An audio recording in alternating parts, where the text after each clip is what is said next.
Balaan kun kan mudate bakka tokko qofaatti hin turre darbee lafti dhodho'ee mana keessatti bo'ii yaa'aa gurguddaa uumeera. Dhimmi kun fuulduratti yoo keessa taa'ame sodaachisaa waan ta'eef manni kun diigamee namoonni achi akka siqan godha jechuun haala ture ibsan. Daawwattoota Oromoo Miidiyaa marti keessan anaaf jechuun YouTube kanaaf warra ta'an hundi keessan YouTube kana subscribe gochuun oduu amma nu geessin qaqqabsiisaa turtiin keessan hanganumaatti nu faana ta'u.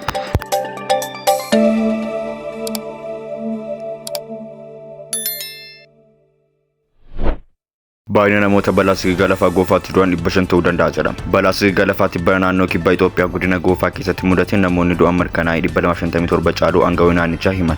Baay'ina namoota balaa kanaan lubbuu dhaban hanga 500 ta'uu akka danda'an ammoo dhaabbanni UN beeksise. Hanga adoolessa 24 tti namoonni du'an isaanii mirkanaa'e kan kana dura himame 220 ol irraa 257 ol caaluu. Dhaabbatichi dabaluun namoonni taatee kanaan miidhaman 15,000 naannicha keessaa baafamuu qabu jedheera.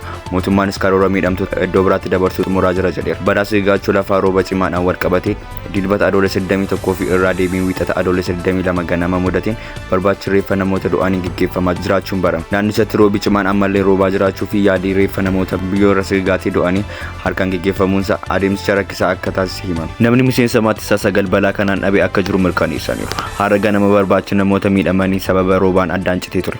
Garuu ganama kana namootni hedduun bakkichatti argamuun barbaachi jalqabuuf jedhu. Qondaaltonni naannichaa magaalota itti dhiyoo jiranitti reeffamtoota fiduun lafa qotanii reeffa baasuu irratti akka gargaaraniif hojjechaa jiraachuu himaniiru. Ammayyuu maashinoota gurguddaa galchuun lafa qotuun hin danda'amne. Namoonni deeggarsaaf deemanis lafa bo'aa ce'een itti baay'eetu irra miilaan deemuun achi ga'uu qabu. Bulchiinsa magaalaa Finfinnee balaa sigigaa lafaa godina goofaatti qaqqabe hordofee deeggarsa namoomaaf kan oolu birrii miiliyoona 45 kennuu ibse. Kantiibaa magaalichaa Aadde Adaanach Abeebee fuula feesbuukii isaanii irratti miidhamtootaaf jajjabeena hawwuun deeggarsa birrii miiliyoona 45 fi meeshaalee adda addaa marsaa jalqaban gumaachuu himan.